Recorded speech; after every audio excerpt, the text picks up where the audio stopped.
like the dude just said.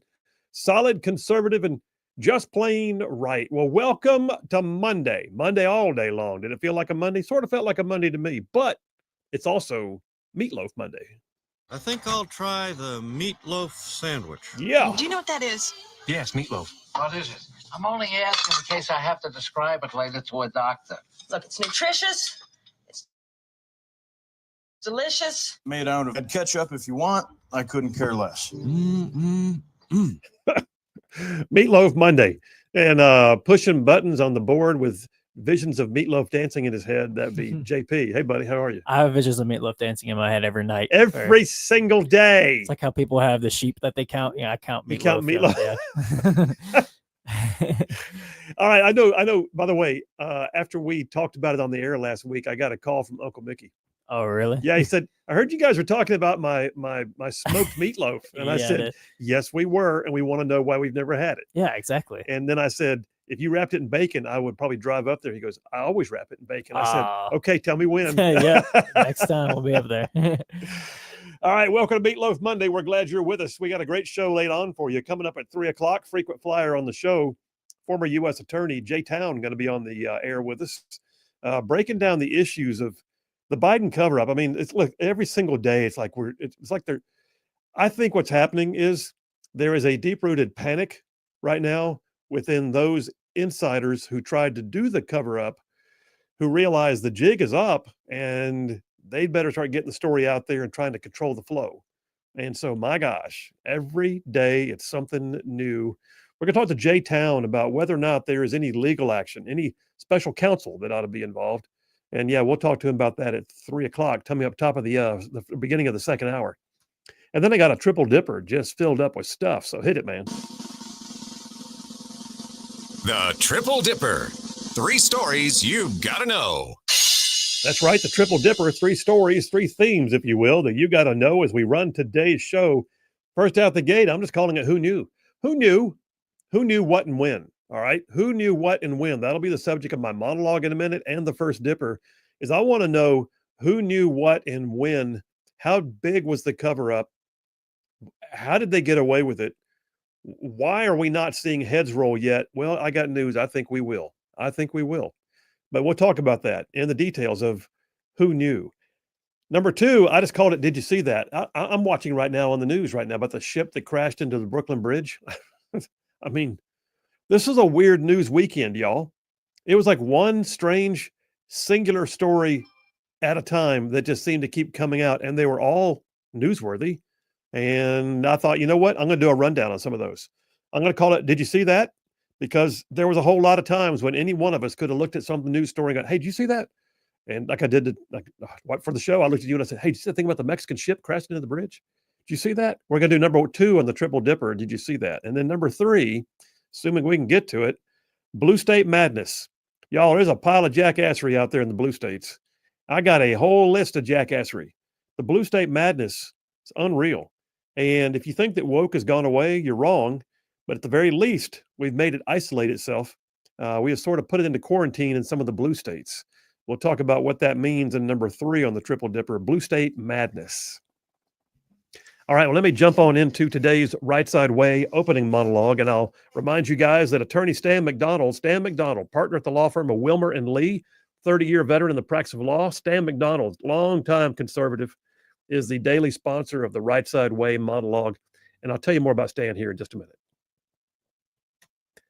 Okay, so there's a remarkable story in the book of Acts, chapter 18. So in the book of Acts 18, a man named Apollos is described as being a Christian who was very learned. He had studied scripture extensively. It's said in the passage that he was a great speaker. He was very accurate in his presentation of Christ and the new faith. Okay, so what's the catch? Well, it goes on to say, though, that Apollos had not been taught about Jesus. He knew about things up to the point of John the Baptist, but he had never been taught about the rest. So this is the book of Acts. This is after the resurrection. Some of the Apostle Paul's team invited Apollos over for dinner, and they gave him the bigger picture, after which he became an evangelist, traveling to other towns to speak even more effectively. You get what I'm saying? He didn't know everything, but he knew enough to start. He wasn't rash or impetuous or impertinent. He was actually earnest and effective, and he studied quite a bit, and he started off with the idea that you got to go with what you know. And when he eventually knew more, he did more. Okay, having said that, sometimes the knowing does not require them to validate it for us. We can just see it. We know it's there. And I'm watching the world around me. I'm going to see through all the smoke and the haze and tell the truth from the fiction. And I don't know it all, but I know some, and I know what I believe. And I really believe that we are in a time that is pivotal in the history of our nation. But times like these also leave folks kind of feeling uncertain, uneasy, unsure sometimes of what they know and how to act or react. And I can't tell you how many times I've had conversations with folks and they will ask me about something and their follow-up is, yeah, I just don't know enough about it to do anything, you know? Well, I'm here to tell you today that's the wrong position to let yourself get into. Because if we wait until we know it all, we won't get anything done. And sometimes you just got to simply go with what you know. History tells us that making decisions without all the facts is sometimes the most important thing that can actually be done. But there's also times when there's a deliberate effort to paint a version of the truth so that we can look, but not easily be able to discern what's what. We know our eyes don't deceive us, our ears don't mishear us. Our sense of right and wrong is still intact, and yet we are told that we didn't really know enough to really know. You don't know enough to really take action or to know something. You don't know all the facts. Well, I had an experience once that was pretty enjoyable. When I was in public office, I had the usual supporters and detractors, and it was actually amazing to find out how many people out there are what Rush Limbaugh would call low information voters. It's not about going with what they know, it's about having a complete lack of understanding. like their lack of understanding remains fully intact at all times, it seems like. Never taken the time to actually get any facts at all before spouting off. So in my state Senate district, I had Cherokee County, and Cherokee County had Weiss Lake, and Weiss Lake had some perpetual problems with upstream contaminants that floated down the Coosa River from the mills in Georgia. Like most places, Cherokee County had its passionate people who had their causes. And some of them are never satisfied, but I did what I could to help. So imagine my surprise when I got an email one day, and it was copied to all the members of the press. It was one of my local activists for Weiss Lake, and I'll just call him Tom. So old Tom, being opinionated, sure of himself, began to rip me on this email. Just rip into me. Just rip me good. Right there in front of the press on the email. Telling me I hadn't done enough for Weiss Lake and that he was driving through Huntsville a few days before that, heard me on a talk radio show discussing getting a grant for a hockey team. He figured if I had enough time to help with something like hockey, I could make more time for Weiss Lake. Well, by golly, this was going to be fun. So I cracked my knuckles and I commenced the typing. And I made sure I copied all the media folks again. And I said something like, Tom, you may not be aware there's two of us in the state legislature named Phil Williams.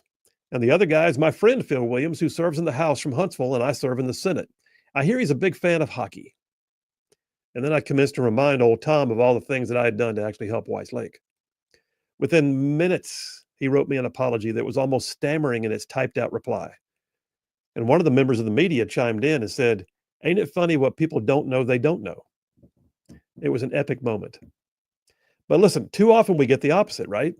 To his credit, Tom realized and he recanted, but far too often we get folks who stick with the storyline, tell us how wrong we are, and demand that we get on board, even when the facts come out and they play dumb and try to leave us to pick up the pieces. I say all that to say sometimes you just know and you can tell you know, and you may not have all the facts, but you know that you know. Other times people ride in ignorance and they love their ignorance and they don't want to hear the truth. But in the middle of that are the people who too often try to cover up the truth to make it difficult for both sides. So that, my friends, is where we are right now with the cover up of Joe Biden's health and his ability to run the country. In case you missed it, let me get you caught up. This past weekend, the world learned that Joe Biden does now have an aggressive form of prostate cancer, and it has already reached stage 4. It's already metastasized into his bones. Stage 4, and we're just finding out. Look, I'm going to pause here and say that I wish him the best.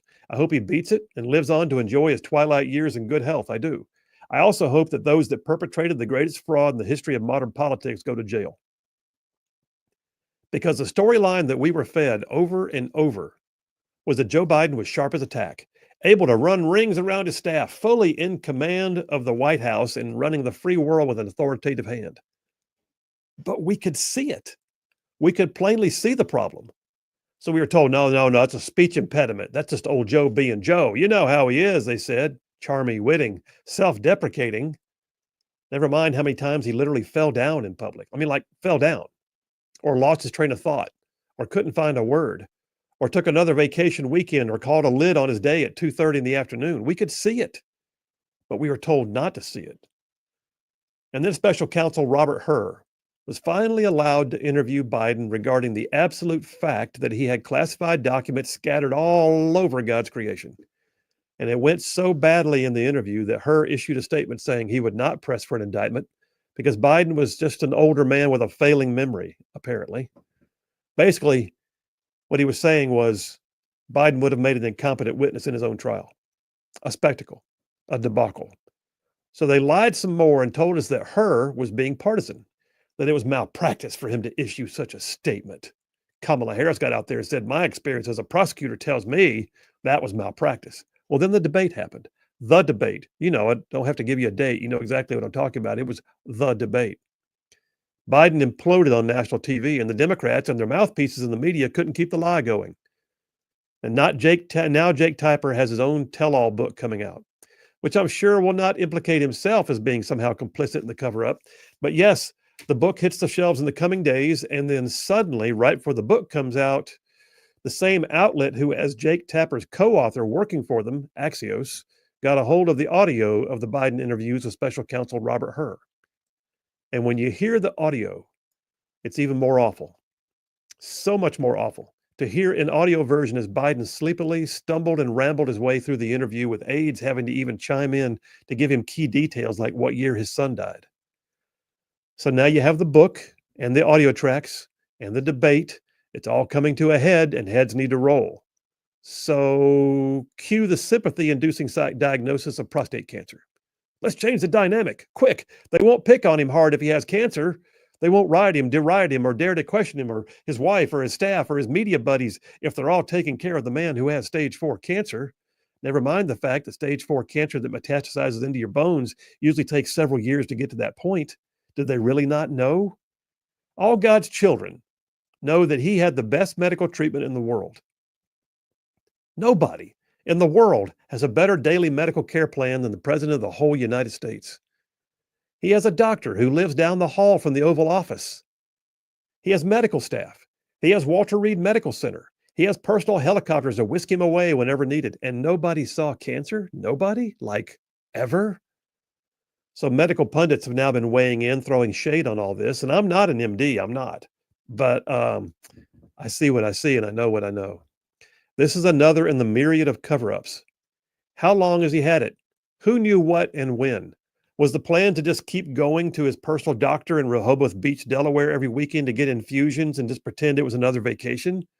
To keep calling a lid on his day because the treatments were wearing him down? And to get past the election and then announce he was stepping down so Kamala could cackle her way into the West Wing? You see, the thing is, we could see it. They told us we couldn't really see what we were seeing, but the fact is we could, and it was awful. And it's now being proven that even with their blanket denials and impertinent obfuscations, that we were right all along. It wasn't blind, opinionated dislike of Biden or his policies. It was the fact that we were given no reason to trust a group of lying, power-grubbing sycophants who were so bad at telling their lies that it was almost funny and yet so incredibly and maddeningly sad. And I want to know who knew what and when. I do. Who was running our country? Who was using the auto pen? Somebody needs to be held to account. Was this elder abuse? I think it could have been. Was it fraud? Certainly. Was it power grubbing? I would say so. It was not politics, my friend. It was not politics. It was just a lie. So yeah, you go with what you know. And we knew what we knew. We could see it all along. We didn't have all the facts. We didn't have the background story. We didn't have Jake Tapper's book. But we still knew it. It was obvious. And don't ever let somebody tell you that you just don't know enough to be able to see what you see. You go with what you know. And you don't have to know everything, just something. And we knew what we were seeing all along. And heads need to roll. And that's a wrap for the Right Side Way. I know I ran long on that one, but man, I'm going to tell you right now, this one's got me mad. Our country, what risk were we taking by having a husk sitting in the seat of the Oval Office? And I'm just telling you, somewhere down the line, we need special counsel to begin picking this apart. Phil Williams, Rightside Radio. Y'all stay tuned. We'll be right back.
right, we are back. Phil Williams, Rightside Radio. Solid conservative, just plain right.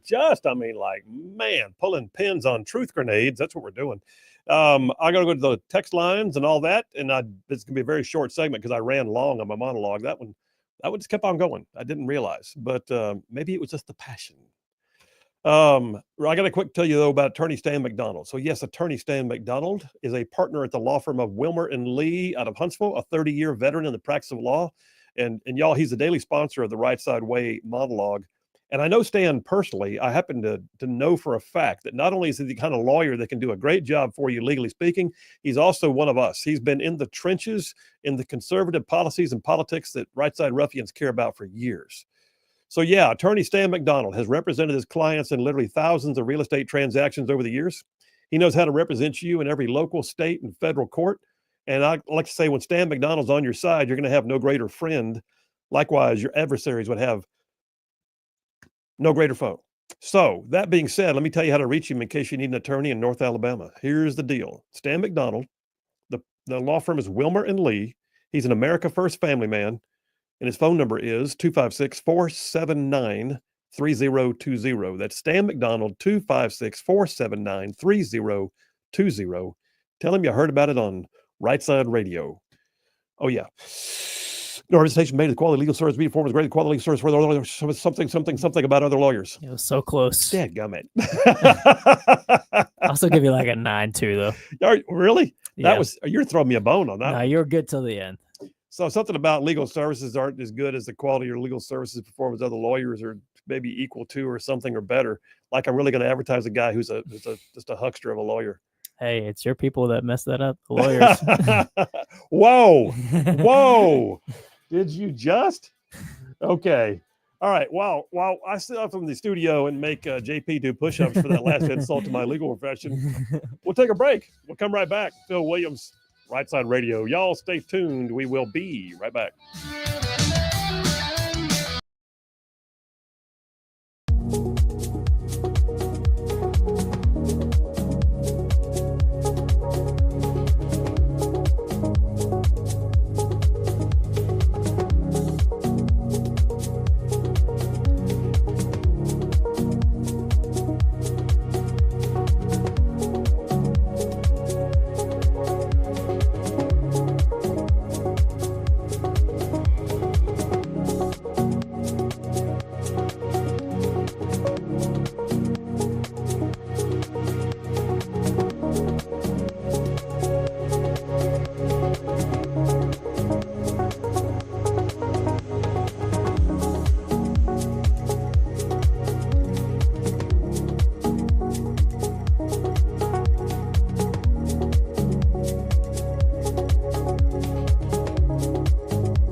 Hey, all you Rightside ruffians out there, you are listening to Rightside Radio, solid conservative, just plain right.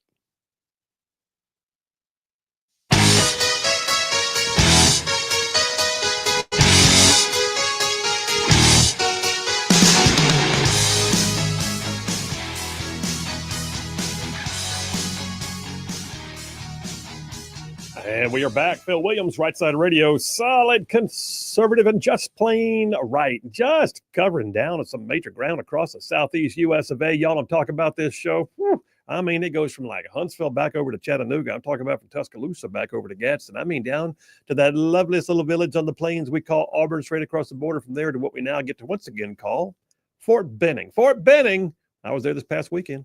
Fort Benning. Oh, yeah, and big old patches of North Georgia and Mississippi all thrown in, too, just for good measure. And that's just the radio.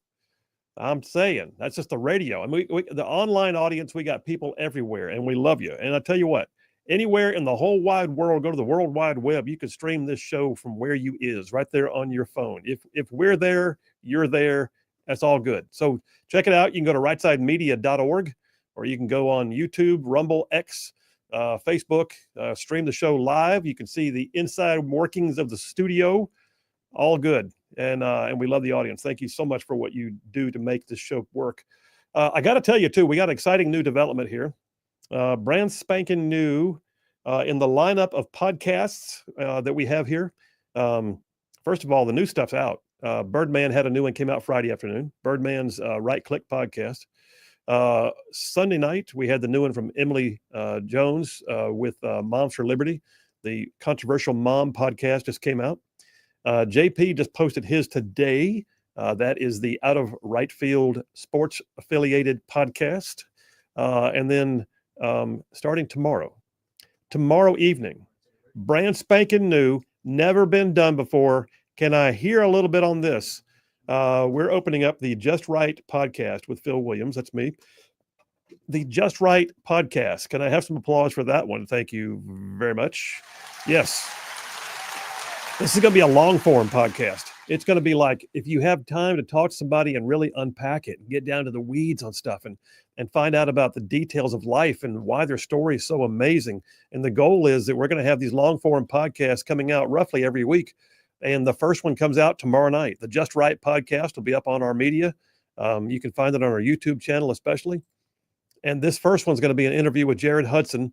A little over an hour, really. Almost an hour and a half. Hour and 40. Okay, hour 40 of deep dive on his time on the SEAL teams, hunting down human traffickers, how he balances faith and family with all of these things he does that are more action guy oriented, getting into the meat of it all. I mean, I'm loving this, and the quality of it is so amazing. The Just Right podcast comes out tomorrow night at 6 p.m. It'll be up on the YouTube, or Instagram, or not, excuse me. Let me start. It'll be on YouTube, your Twitter or X, and then be on your Facebook, and then it'll also be on the website, 6 o'clock, like you said. Outstanding. In honor of that, one more shameless plug, if I may. Well, it's my show. Why not? If I may make one more shameless plug. We've got a merchandise store. We got some new shirts. We got coffee mugs. We got our Ben Shot Bulletproof Influence glasses. We've got hats. We got all of it at the rightside.media.org website.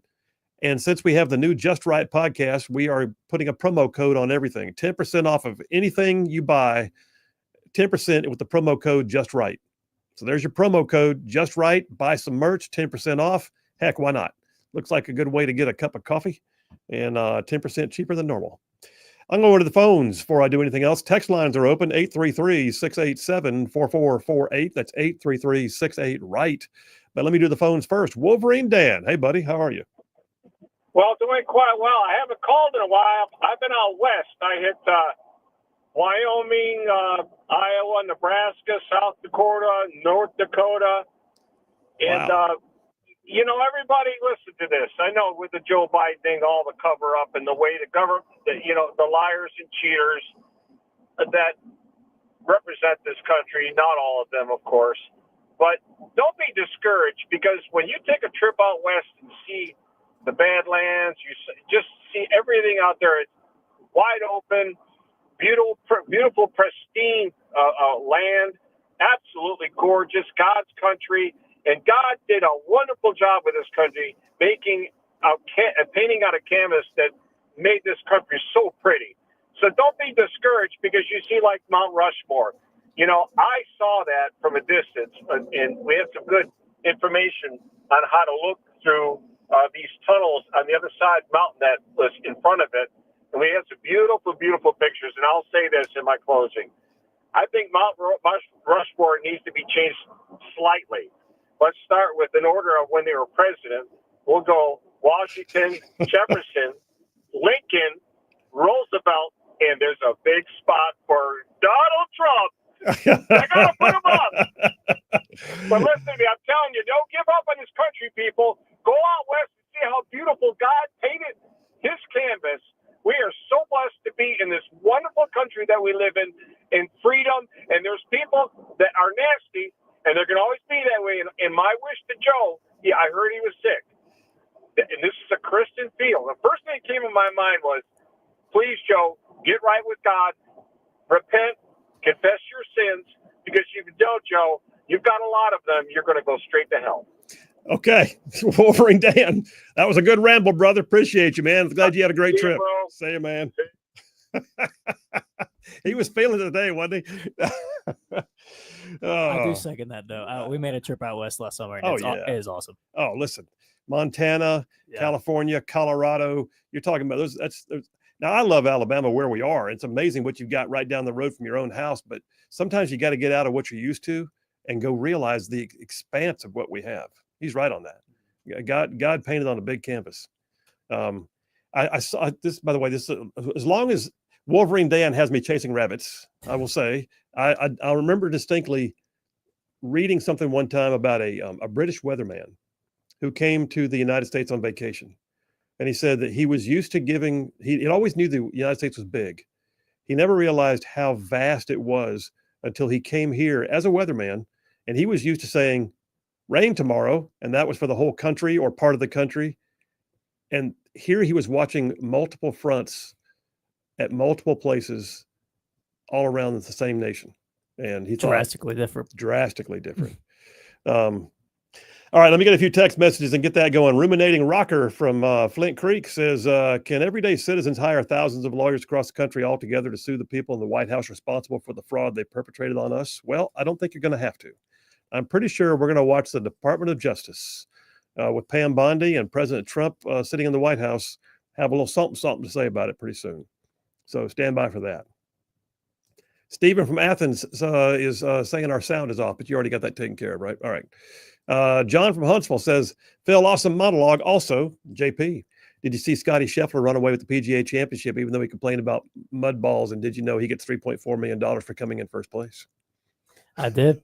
Best player in the world for a reason. And then, by the way, he wants us to know that the Meteor Buffet restaurant had meatloaf today on the buffet. Thanks, John.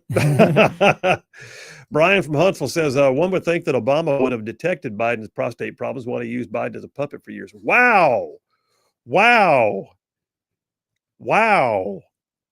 That you got to give him a sound effect on that. Well, you're sitting over there laughing too hard for a sound effect. I don't even know what to. That's Brian from Huntsville. One would think that Obama would have detected Biden's prostate problems while he used Biden for a puppet for years. That is awful and funny all at the same time. Allie from Athens heard the monologue. She says, a husk sitting in the Oval Office. Mercy sakes, Colonel. What a word picture. Well done, sir. You're not the only one who's a bit pfeffered up over this. Yep, I think there's a lot of us. Scott from Russellville says, yet another great monologue. When will your book compiling all your monologues be available? To be determined, brother. I have set aside approximately 120 of them right now that are in editable or mostly edited form. So yes, it is in the works. We are planning. Wiley from Gunnersville says, great monologue, Colonel. So did Kamala know? And if she knew, how did they keep her quiet? And if she didn't know it, blatantly obvious that the handlers had no appetite for a POTUS named Kamala. I would agree. So yeah. Laura Loomer, by the way, this came in from who texted me this? I just saw it. DJ from where? DJ from Huntsville. Yeah, DJ from Huntsville. Thank you. I already covered up with the thing, so I couldn't see it. Laura Loomer says, I reported on Biden's terminal illness almost a year ago, and then goes on to explain in detail. She thinks Biden's going to die in the next couple of months. I don't know. I don't know about that. I do know this: stage 4 prostate cancer, already metastasized to the bone. Ain't no way with his health care that this progressed to the point that it's at right after he leaves office and nobody saw it while he was in office. It's inconceivable to me. In fact, let me say this. I'm going to jump into the material here. First piece I have, I hold it here in my calloused former paratrooper hands. This one came off Fox. This is Dr. Mark Siegel. So I don't know what these mean, but they sound very important. His cancer has a Gleason score of 9, a grade group of 5 with bone metastasis, indicating it's, quote, pretty far advanced. Siegel said it's most aggressive type. That means it has the highest risk of spread. And then he went on to say, he must have had the best possible care here, and I'm a little taken aback that it is this far advanced. That's Dr. Mark Siegel saying that, and I really believe he's speaking the truth when he says he's taken aback by how far advanced it is, and now it's coming out. He also said this. He said, it'd be really surprising if they weren't doing a very close screening on this, because everybody in the medical community knows that this is one cancer in men that you always look out for.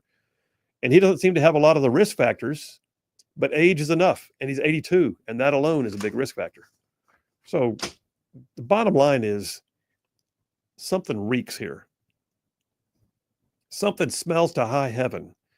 And I am not going to relitigate the Biden presidency. I mean, there are things that are going to be investigated, things that deserve to be investigated, people that deserve to go to jail. But one of the things that I think has to be taken into account here is they should not be allowed now to try and get ahead of the narrative of what we're finding out about the cover-up. We could see the cover-up, and it was the presidency. Now, listen, as an attorney, I have dealt with cases of elder abuse. I have literally dealt with cases of elder abuse where, mom or pop has dementia and everybody's raiding her checkbook and taking her Social Security check and cashing it and having a big time and living off of mom and pop. And that happens. I think what we saw was a far more public version of that. I think if Biden had been out on his own, if Biden had not been in office, I think that we would be looking at some of the efforts to use him and prop him up as reprehensible. And yet Democrats called it business as usual. And while this person who is apparently not competent, we may also now find out was actually impaired by cancer. And I say impaired, I don't mean like he couldn't function daily, but that's an aggressive form of cancer that does have an impact. And one of the things that it has an impact on is your testosterone levels, and a diminished testosterone level, which is necessary for his treatment, is going to also create brain fog. And you're looking at now the guy who's in charge of the nuclear codes. This is the presidency. This is not just the kindly gentleman down the street and you hope the best for them. This is not just the people in your Sunday school and you go, how's dad doing? Is everything all right? This is beyond that. This is all of us having to deal with the ramifications of it.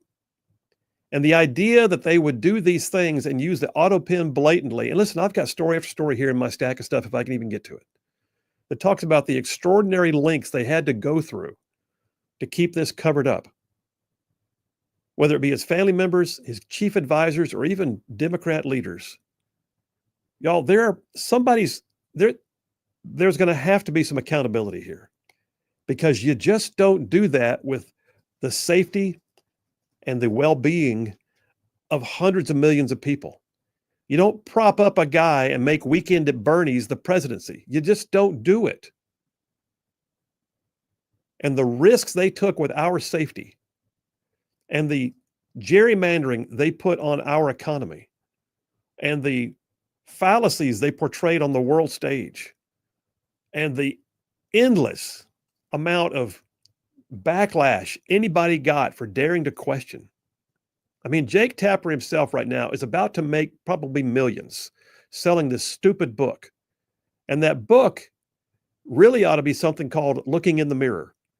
He's got it called Original Sin. It ought to be called Looking in the Mirror, because Jake Tapper himself, there are multiple videos out there that show him, literally show him getting on to people like Laura Trump one time on his own show for daring to question Biden's cognitive abilities. Now he's writing a book about it. You gonna let me keep on going here, dude? Maybe a little longer. All right, take me to a break. We'll take a break right now. We'll come right back. Coming up, top of the hour, don't forget, former U.S. Attorney Jay Town calling in. Phil Williams, Rightside Radio. Y'all stay tuned. We will be right back.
And we are back. Phil Williams, Rightside Radio, solid conservative and just plain right. Just making common sense like a superpower. Digging the new bumps, by the way, JP.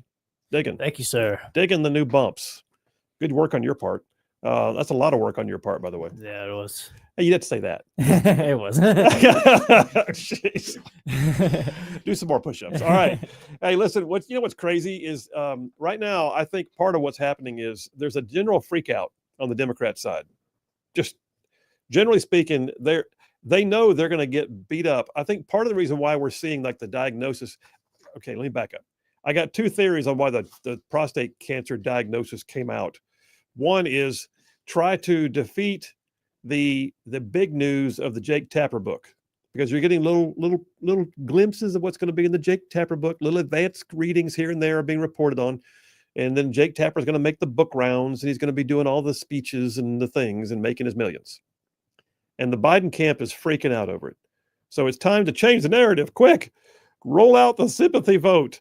Get the prostate cancer out now. Well, they also need to do that to get ahead of the game, because they also know they're going to wind up having to deal with this, and they're hoping that they can get this thing to die down before the midterms.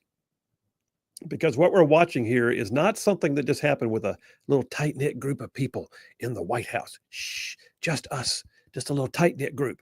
No, there's a conspiracy here that involves people that went out into the party, people that went out into the fundraiser donor class, that went out into the leadership of the House and Senate. I mean, Pelosi and Schumer knew. In no way they didn't know. But yet right now, they're also rolling out the pundits who will say anything and everything to please make this better. I've got one from Daily Wire. What's her name? What a joke. Her name is Etienne. What's her name? Etienne. I forgot what her first name. Oh, Ashley Etienne, once an aide to former Vice President Kamala Harris. Oh, great. Says that the fact that they got this all out there with the release of the Robert Hur audio tapes, it's going to help Democrats. And even Kristen Welker, for all of her partisanship on NBC's Meet the Press, looked at her and said, "You think this is good for Joe Biden?" And she said, "Yeah, because what's going to wind up happening is the audio being released intentionally is going to distract voters from how bad Trump's first 100 days has been." So she's saying that basically the Trump administration got this out there, because we needed to get this out there so that everybody will be focused on how bad Trump's been doing. That's all they've got. They don't. If y'all could see JP shaking his head right now, That's just, I don't even know what to say. There's nothing you can say. I will also point out too, Jonathan Turley did a great piece on this morning, and he talked about the fact that even CNN is struggling to assign blame for not reporting on, Biden's decline. So we got the Hur audio tape. By the way, if you have not listened to any of the clips of the Hur audio tape, I thought about playing one on the air, and I may get to it later. But I do have one. Do you have the one right now? I've got audio clip. How much time do we have? Do we have time for that? About 5 seconds for the music, please. Oh, never mind. We'll play it later. We can get to it after J-Town. All right. Well, then coming up next is former U.S. Attorney Jay Town. Going to be on the phone with us, talking about whether or not there needs to be a special counsel appointed to investigate this cover-up. My gosh. Phil Williams, Rightside Radio. Y'all stay tuned. We will be right back.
Oh, yeah, like the dude just said. Solid, conservative, and just plain right. Well, welcome to hour number 2 on a Meatloaf Monday, because it's always about the food.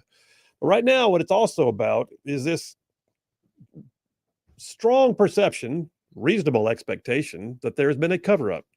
We have the new prostate, announcement, prostate cancer announcement from the Biden family. We also have the Robert Hur audio tapes finally that show us how clearly impaired Biden seemed during the course of those interviews. We also have, by the way, the Jake Tapper book coming out, which is a little self-serving, but nonetheless, there it is, talking about the inside stories of all the things that were being done to prop up Weekend at Bernie's and pretend it was still a presidency. All that to say, I cannot help but wonder, our head's going to roll over this at some point. Well, the only way to maybe do that would be, I don't know, maybe through a special counsel. And then I saw something on social media and said, well, there's the guy who might know the answers. So J-Town is no stranger to this show. J-Town is a former U.S. Attorney appointed by Donald Trump during his first administration. Got his undergraduate degree from Notre Dame, his Juris Doctorate degree from Seton Hall. He was a Judge Advocate General in the U.S. Marine Corps and a former U.S. Attorney, and he's on the phone right now. J-Town, how you doing? Bill, it's always good to be on with you, man. Thanks. Well, thank you for making time, man. I appreciate it.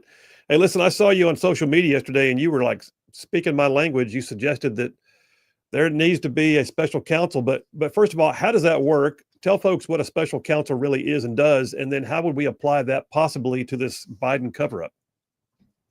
Yeah, and, we were sort of in some sort of special counsel hell throughout the Biden administration and really even the Trump administration with the Mueller report. So essentially what a special counsel is, has the power of the United States attorney, but anywhere in the United States. U.S. attorneys are limited to their districts. I was the Northern District of Alabama.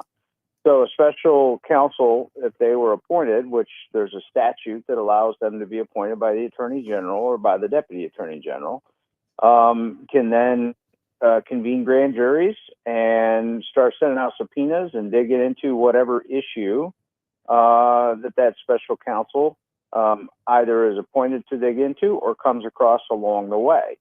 And in this case, with the White House, to me, and at least in my opinion, there could possibly be criminal offenses by people who knew of the cover-up, knew of his lack of mental acuity and ability, and essentially acted as president of the United States for him, thinking that they were doing exactly what he would want them to do. Now, how many times, Phil, have you asked who's been in charge of the country for the last 4 years? Absolutely. And I just want to read, because this is important and it's short, 18 U.S.C. 912. It's a part of the criminal code, federal statute, federal crime. I'm going to take out the ors and the stuff that don't really matter here. But let me read this to you and tell me if somebody acted under the authority of the President of the United States without getting first approval because he's having a bad day or a bad week or whatever, or just couldn't understand anything because his acuity was so bad. Tell me this doesn't apply. Whoever falsely assumes the authority of the United States or any officer thereof and acts as such shall be fined under this title or imprisoned not more than 3 years or both. Now, if 2 or more people did that, then you'd have a conspiracy to violate this law. So, and if they lie about it, then you have a 1001 charge, which is lying to federal law enforcement about your role in a particular crime or an investigation. My point to that is, I really feel like it's worth looking into whether or not someone assumed the role of the President of the United States and did something, whether it was through the auto pen or whatever, under his authority. And there's problems with this investigation, obviously, because I don't know that Biden would remember a phone conversation yesterday, much less one he had 3 years ago. Yeah.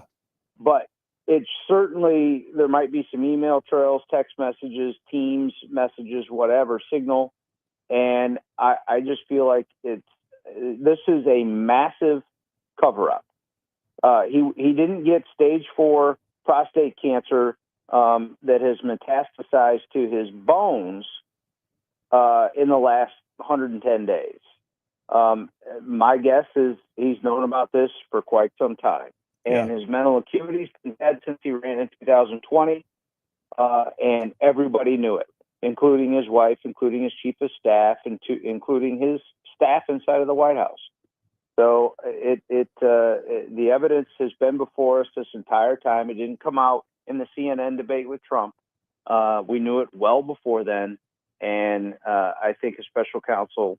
The country deserves a special counsel to at least dig into what the truth is, whether charges come from it or not. And I completely agree. And let me ask you, I hear what you're saying about the special counsel investigating the usurping of the authority of the office of the presidency or the conspiracy thereof. But what about lying to the public? What about misrepresenting the actual facts? Like you look at it and go, okay, how bad was the White House doctor that he didn't see it, or did he see it and he was ordered not to let it be known? I mean, I have to wonder who was literally making an effort at the cover up, not just the usurping of authority, but isn't that also actionable that there could be a cover up of the usurping of the authority?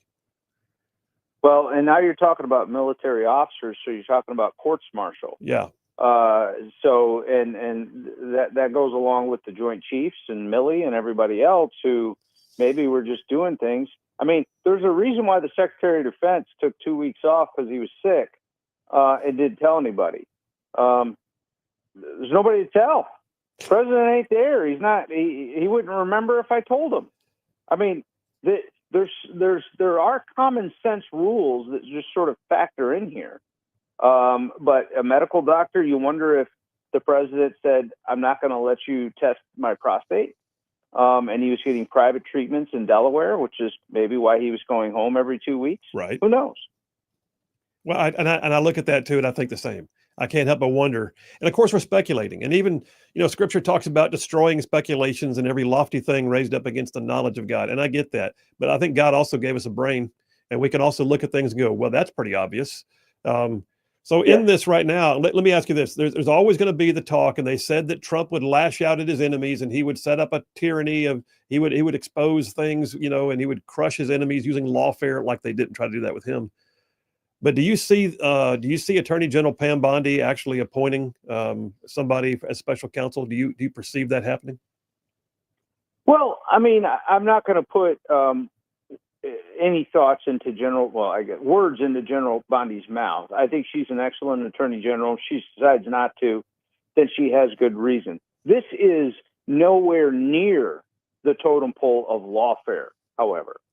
This isn't, we don't like Biden, so let's or his staff, so let's try to find something. No. This is what's become now a very obvious, I think, usurpation of presidential power at some level by someone. Whether it's provable or not, that's why you conduct an investigation. But I do not believe, as a professional prosecutor, for almost all of my adult life, that there wasn't at some point someone else making decisions that only the commander-in-chief can make. And there needs to be a reporting on that. Whether criminal charges come or not, that can be decided later. That's really where the discretion comes in anyway, right? It's not, we're just not even going to do the investigation into Hunter Biden because he's the president's son. That'd be unfair and look unseemly. No, do the investigation, find out how bad it is, and then determine if you want to give some sweetheart plea deal or if you want to let, certain things go and he pleads to the tax evasion or avoidance, I guess, rather. Okay, fine. I'm fine with that discretion, but you can't just let it go because of who these people are. And if it's really, really bad, you can't let it go at all. No, and I think some of it's going to wind up being somewhat obvious. I mean, I look at it and think, okay, the auto pen alone, it has a date stamp on it. And there have been reports already that show that the auto pen is date stamped at times when the president was not even in Washington, D.C., which meant that at the very least, he had to have only been able to give authority, by vocal authority, so to speak, over the phone, which he may have done.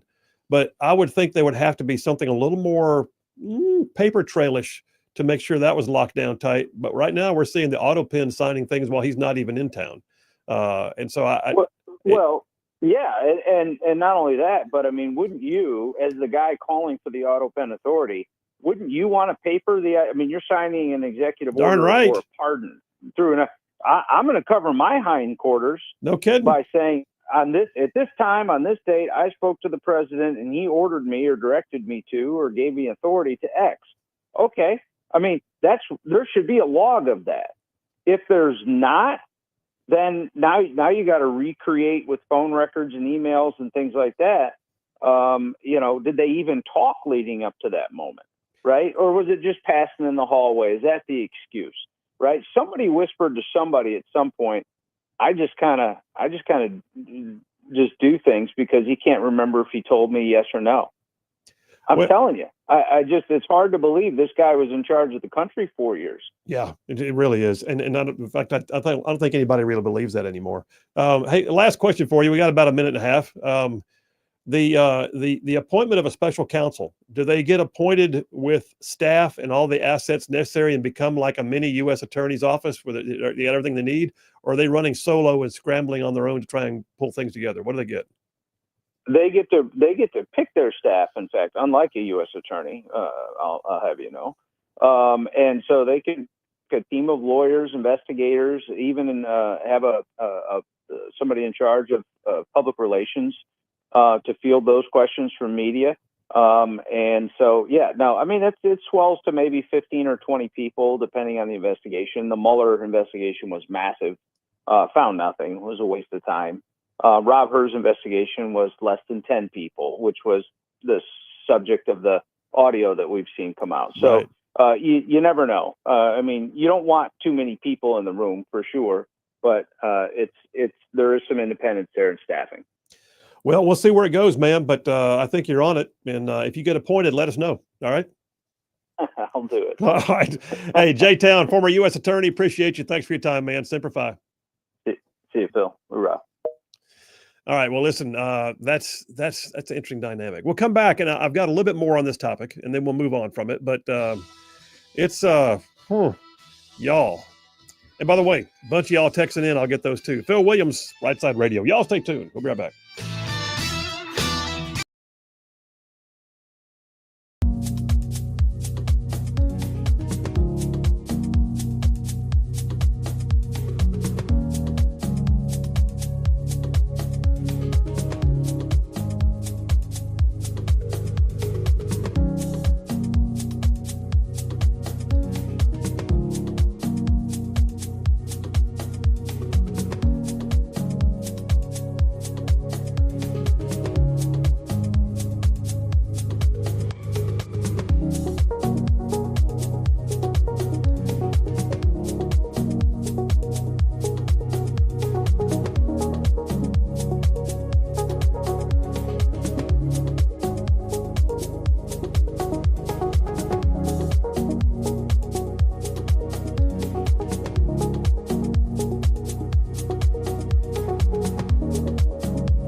are back. Phil Williams, Rightside Radio. Solid, conservative, and just plain right. Just, I mean, like, man, saving the world one soundbite at a time. All right, great conversation there with Jay Town. I knew it would be. The topic, as we wind it down, let me just say this. There is deep speculation right now that the diagnosis of prostate cancer didn't just surface. I mean, he's stage 4, it's metastasized to his bone. That does not, I've seen some reports, and I've got one here in my stack that says this is the kind of thing that would typically take, several years to achieve that level of progression. And if they knew this all along, and I'll say this too, I would not have faulted Joe Biden for announcing a year prior, which is around the time frame, a year prior to the election, that he was not going to be running for office again. He's 82 years old. He got grandkids you'd like to see once in a while, and nobody would have faulted him for it. I would not have faulted him if he'd said, "I've been diagnosed with cancer. It's treatable. I'm doing okay. Thank you for your concerns. We're going to get through this." No one would have faulted him, but he couldn't do it. They were basically trying to cover this up. But the speculation is even more rampant when you realize that in classic Joe Biden fashion, he even said one time he had cancer. And everybody went, "What did you say?" And then they tried to cover it up. You got audio clip number 1. I'm going to go audio clip number 1. It's actually going to be video. If you're watching streaming online, we'll show you the actual video of this. This is Joe Biden speaking at an event. What was it? Was this in Baltimore? I think it was Baltimore Bridge, wasn't it? Yeah, I believe it was. Yeah. He's speaking there, and he's talking about pollution in the water causes cancer. And listen to what he says about it. Guess what? The first frost, you know what was happening? You had to put on your windshield wipers to get literally the oil slick off the window. That's why I and so damn many other people I grew up have cancer. And why can't, for the longest time, Delaware had the highest cancer rate in the nation. So that's why I and so many people I grew up with have cancer. And everybody was like, "What just happened? Did he just, what? He has cancer?" And when you asked about it, Karine Jean-Pierre said, no. It was just a gaffe. It was Joe, Joe's prone to these gaffes. Former Obama advisor David Axelrod, he called the recently revealed details of this cognitive decline that we're seeing in the Robert Hur audios and in the Jake Tapper book. He's calling it just stunning, saying that him seeking re-election was irresponsible. This is David Axelrod. Come on, Axelrod. Nobody thinks for a second that you find this stunning because you're an Obama advisor. Obama was all in on Joe getting reelected. Remember? Obama was all in on Joe getting reelected, campaigned for him, and then campaigned for Kamala. Axelrod, says in the story I've got here from Daily Wire, laid into Biden's inner circle and top Democrats for adapting the former president's schedule to accommodate his declining condition. Come on. Nobody believes for a second that leadership or elitists or the donor class or the insiders at the White House didn't know. We all know you knew. And we resent the fact that you knew and didn't say it. Go ahead. Karine Jean-Pierre may be right that it was a gaffe. It may have just been a gaffe of him telling the truth when he wasn't supposed to. Yeah. Whatever you do, Joe, don't tell the truth. Kay, I have cancer. I mean, you don't know. I mean, I bet 100% it was a gaffe. The question is, was the gaffe real or not? And that's a great point. It's a great point. It was a gaffe. Yes. They weren't lying to us this time. Just don't tell the truth. Just which Joe. way was the gaffe? Yes. All right. Listen, we're about to take a break. When we come back from this break, we will have some text messages to catch up on because you guys are some texting machines and your input is valuable. So we'll get that on the air. And then we'll jump into number 2.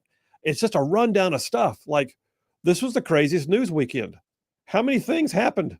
And even breaking news today about Trump having a phone call with Putin. I'll tell you about that.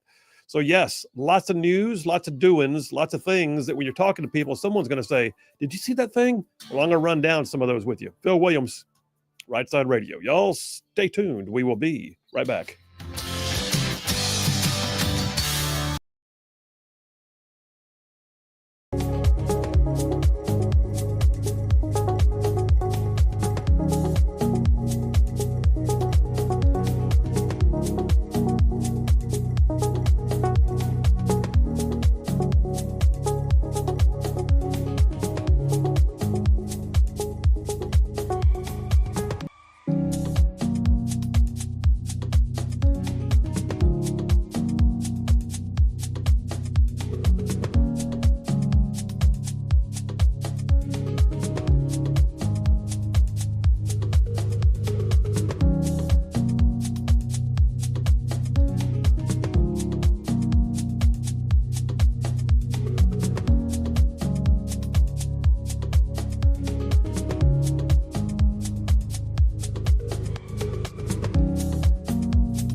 Radio, solid conservative, just plain right.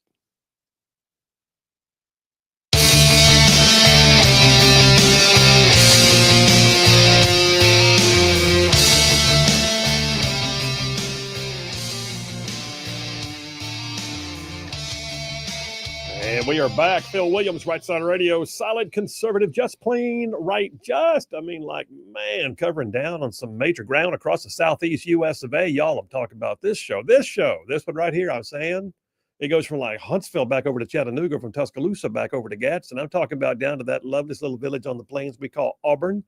Straight across the border from there to what we get to call, once again, Fort Benning. Big old patches of North Georgia and Mississippi all thrown in just for good measure.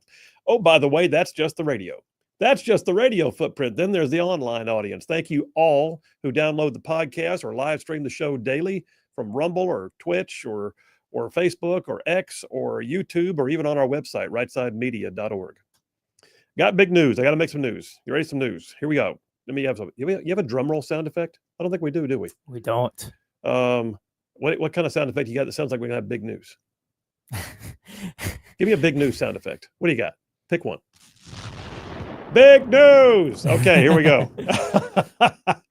We're kicking off a new podcast. Starts tomorrow night at 6 p.m. It's called the Just Right Podcast with Phil Williams. And this one is designed to be long form, get in the weeds with people, find the most fascinating people you can find and see what makes things tick. And I'm going to tell you right now, the first 3 are already in the can. I'm so excited about the new studio we built. I'm so excited about the quality of production. JP's done an amazing job with his piece of it. And the very first one starts tomorrow night at 6 p.m. Interview with former Navy SEAL Jared Hudson, talking about his time on the teams, talking about his time fighting human trafficking, talking about his faith, his family, and how he balances all of the above. And it's just a great interview. I've got another one coming up with a guy who's in the, believe it or not, the World Wrestling Hall of Fame and has an amazing podcast. I've got another one after that with a woman who some of y'all are going to know personally, who was a Vietnam refugee who loves this country. Don't ever try to tell her that America is not the greatest place on the face of the earth. Listen, all this is just, I'm excited about it. The Just Right podcast with Phil Williams kicks off tomorrow night, 6 p.m. You can find it at rightsidemedia.org or on social media. Where are you going to see it there, JP? It'll be posted on Rightside Media's YouTube, Phil's X account, and Phil's Facebook account. Also on the website, like you said, rightsidemedia.org. Okay, that's cool. And in honor of that, the merchandise store at the rightsidemedia.org, where we sell all our T-shirts and hats and all of our merch, coffee mugs, the bin shot glasses that have the embedded 308 round that says bulletproof influence on them. All that stuff is for sale, 10% off with a promo code Just Right in honor of the new Just Right podcast. So check that out. Use your promo code, get some stuff. Right Side Ruffian shirts. Everybody needs one of those. All right, let me get some text messages because you guys are awesome. Eric from Eva, Alabama says, that's what happens when you have so many lies you have to keep up with and you forget what they told you not to say. Yeah, no doubt. You don't say you have cancer. So I say I have cancer. We said don't say you have cancer. When do I tell them about the cancer? Don't talk about the cancer. Right. By the way, I have cancer. Oh God. I don't have cancer. That one. Yes, that. What was I saying? I don't know. When was that? What day is this? Are they serving ice cream yet? Where am I? The conversations they must have had in the White House. Mm-hmm. Can you imagine? Yeah. John from Huntsville says, Joe Biden once said he was going to cure cancer. I wonder if he himself had cancer all the time he said that. He was referring to his own cancer. Could be. It's a great mind bender. Marcus from Huntsville says, most of his presidency was nothing more than elder abuse, and everybody involved ought to be brought up on charges. He was obviously not in control of his actions. It was a true insurrection by his, oh, there you go. The insurrection. They were taking over the government. They were supplanting government. Interesting. That's a true insurrection. That could be. Would that be a quiet insurrection? That could be a quiet coup at the very least. Yeah. I mean, a quiet coup. If they had it as out in front, then they would have been caught. He said, this is way worse than Trump being mean to people or a mentally capable president making decisions that don't follow your political policies.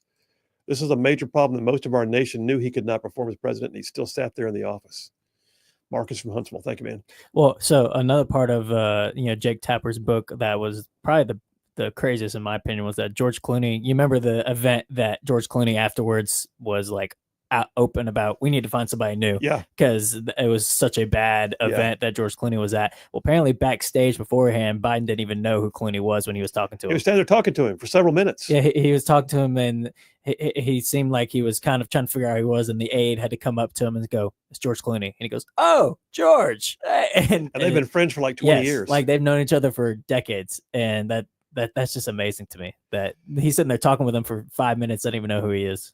Look, I've had people like I'll be in a crowd and there's somebody I've met. I know I've met him somewhere, and I'm trying to figure where, because I've had a chance to be in a lot of places. And so, did I meet him in politics? Did I meet him in practicing law? Did I meet him in radio stuff? I don't know. But when it's your personal friend, and one of your biggest donors, and yeah. Oh, by the way, the guy who organized the event that you flew out to California to be at. Mm-hmm. John C. from Madison says, I mean no ill will towards Biden. I have prostate cancer myself. Oh, well, blessings on you, John C. He said, I would never wish ill will on anybody that has a disease like that. Same thing for his dementia that the liberals won't own up to. However, his actions of the last 50 years to enrich himself, I think, has added to his health issue. Wow. Interesting. We got Thomas Mathens said the Biden gate. See, there you go. Biden gate situation is like rotten rotten onions, I guess is what he's saying. Rotten onions with each layer an extremely alarming element in our country's last quadrennial.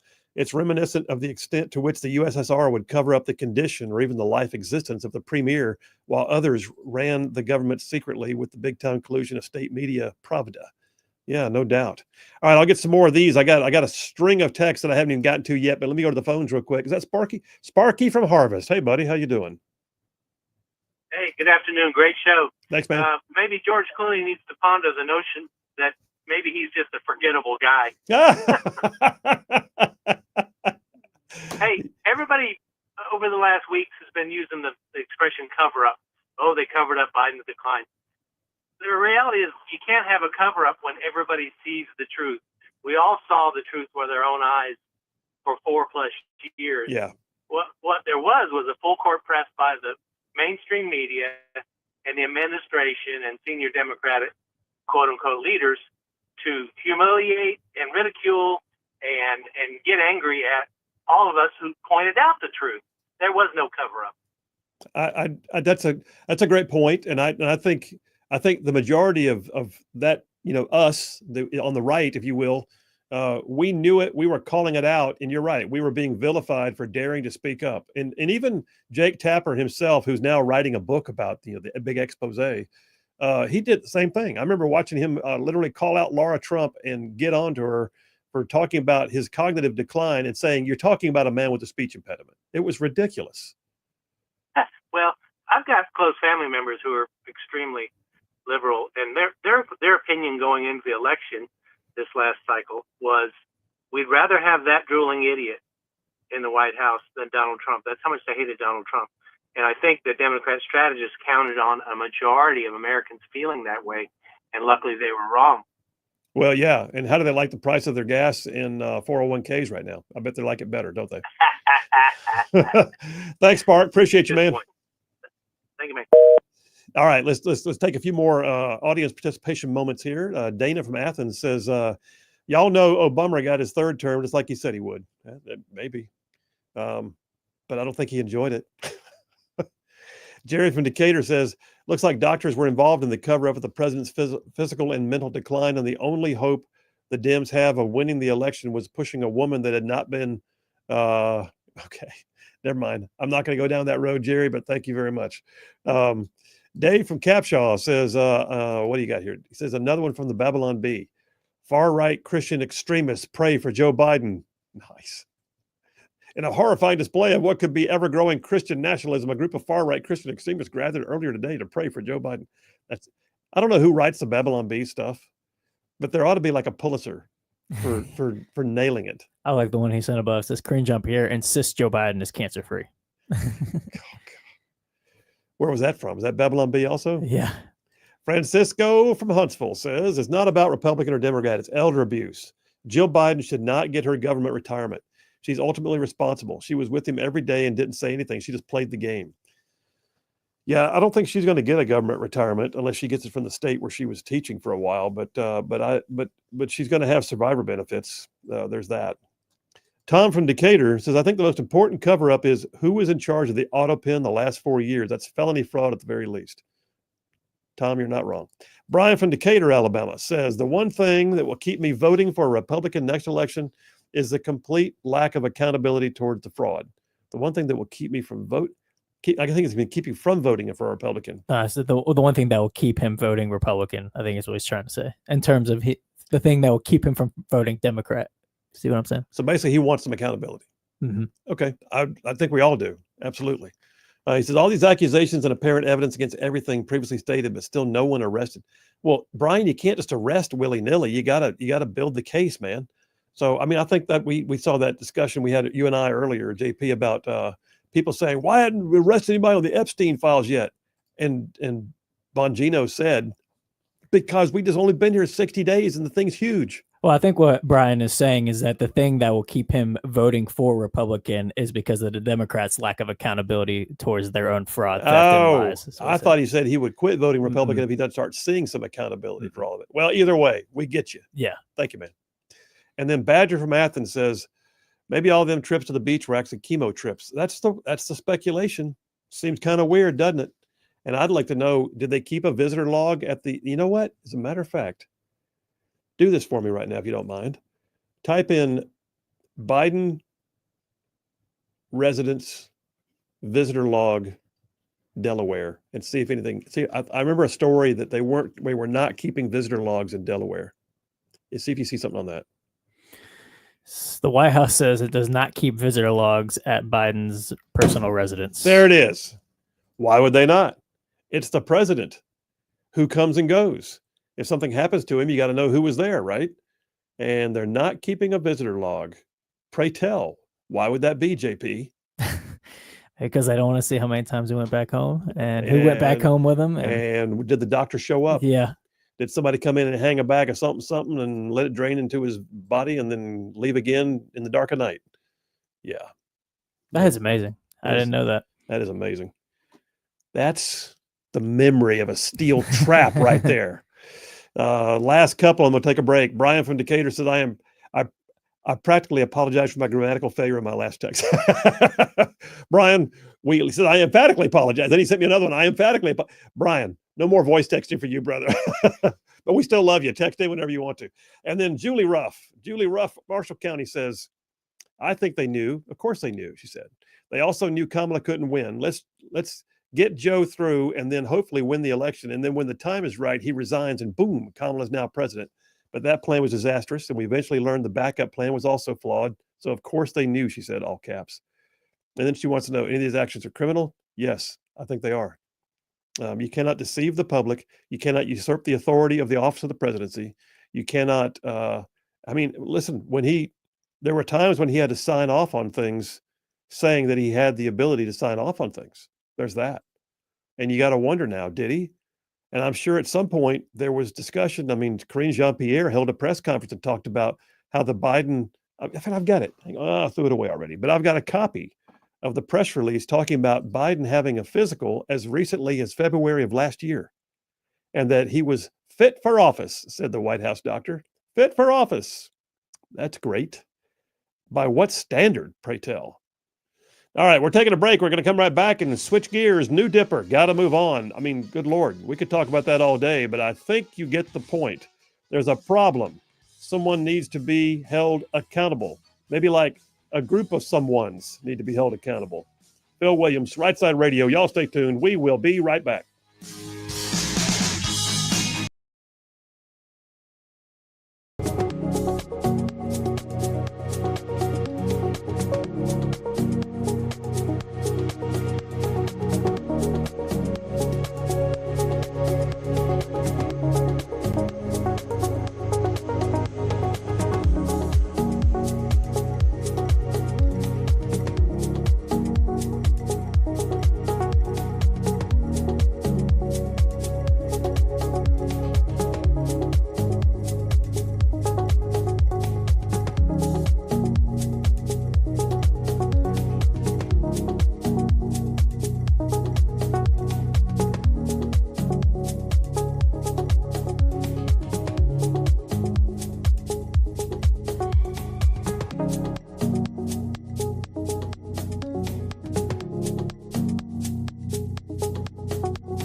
We are back. Phil Williams, Rightside Radio, solid conservative, just plain right. Pulling pins on truth grenades. That's what we're doing. So let's jump into another dipper. Dipper number 2 for a Meatloaf Monday. I'm just calling this, did you see that? Because literally right before the show, I looked over at JP and I said, did you see that story about the Mexican ship? So, there were so many, did you see that stories this weekend? Like, just in the last 72 hours, let's go ahead and say, today back through to Friday. It was crazy. And like every one of them would have been a standalone story of its own that should have been a top headline, but then another one came along that took its place. Just boom, boom, boom, boom, boom, one after the other. And they're all singular, it appeared. Yeah, they didn't have like tentacles that ran out into other stories a whole lot. They were like that alone. This thing was a standalone story. So let me run a couple of those, one of which happened today, and this is big doings. I told you this show, we'll talk about things on a national, international scale when we can. And Trump apparently had a call with Putin today. So all of the chest beating by the Democrats, all of the Trump will never do anything meaningful to bring peace to Ukraine. Listen, he apparently had a 2-hour phone call with Vladimir Putin today, at the end of which, what we know now is that there is meaningful discussion about, in fact, by Putin's own admission, there is meaningful discussion about Ukraine and Russia entering into a negotiated ceasefire and being able to work through the process of whether peace talks can actually happen. 2 hours on the phone, Donald Trump, 2 hours with Vladimir Putin. Now, you got a chance to read into some of the details. And by the way, if you're watching the live stream, JP just posted the Truth Social posting by the president talking about some of the details. But what do you call it? You got a chance to read it right before you went on the air, didn't you? Yeah, and so Putin actually, after the call himself, he goes, I think his words were, the call was very informative and frank and useful, I think is also what he said. But Trump, like you said, said that hope that they can start talking towards a ceasefire, more importantly, an end to the war. So I think from Russia's side, Trump was very annoyed because they weren't. Initially it was annoyance with Putin, or excuse me, Zelensky, and his not wanting to cooperate. But I think then Putin was being annoying. So I think this was an important phone call to grab Putin and say, what's going on? What are you doing? Yeah. So hopefully after that, I know they were supposed to meet in Istanbul, but I guess that didn't happen. So I think this was an important phone call to have, because I know Putin said he wanted to talk to Trump before talking to Zelensky. So hopefully now, so we can get them to sit down and actually talk. But I think this was an important. I think Trump needed to talk to Putin before we can get to that. Were any details that you're aware of? Any details released about terms and conditions at all, or was it just? 2 hours. Yeah, I haven't seen anything specifically on terms. We're talking about the weather. Yeah, I think I think Trump, even if they did, he's not going to air that out quite yet. But no, I haven't seen anything about that. I've just seen, the only thing I've seen is both from Putin and Trump, that it was a good conversation, important conversation to have. So I'm looking at a story that I'm going cold here. I've not had a chance to review it, but there's a story up on Fox that's only like in the last hour or two. Trump says Russia, Ukraine to start ceasefire negotiations after the Putin call. Says President Donald Trump and Russian President Vladimir Putin held a 2-hour call on Monday, and what the U.S. said was a push to get Russia to end its deadly war in Ukraine. Both Trump and Putin said described the call in a positive light. And some of what you said too about being frank and that kind of thing. Well, that's huge. Listen, there's no love lost. There's no love lost between Putin and Trump. And there's no love lost between Russia and the United States right now either. We've been aiding Ukraine for the last several years. But what we're also watching is Trump saying, I said I would negotiate, and by golly, I'm negotiating. So 2 hours on the phone with Vladimir Putin is a big, hairy deal. And that's very cool. We're taking a break. I'm in dipper number 2. Did you see that? All right, how about this? A Mexican ship sailed into the Brooklyn Bridge. Is that the beginning of a bar joke? Nope. It's a real story. Did you see it? I'll tell you all about it. Y'all stay tuned. We'll be right back.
Oh, yeah, like the dude just said. Solid, conservative, and just plain right. Well, welcome to hour number 3 on a Meatloaf Monday.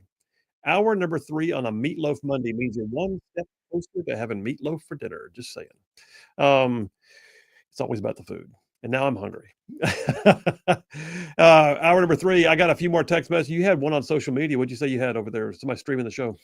Oh, we got Charles Kiplinger on X says, well, on the visitor log issue, talking about Biden's, residency, Yeah. he said he'll quote Steve Bannon, quote, "There are no conspiracies, but there are also no coincidences." This is Wow. Kip from Morgan County. Wow. Yeah, great text. Yes. There are no conspiracy theories, but there are also no coincidences. Mm-hmm. Put that on a bumper sticker. Yeah. Yeah. Yellow Dog Mike taking issue. Yellow Dog Mike, of course you're taking issue. Okay, let's see how many things he crams into one text.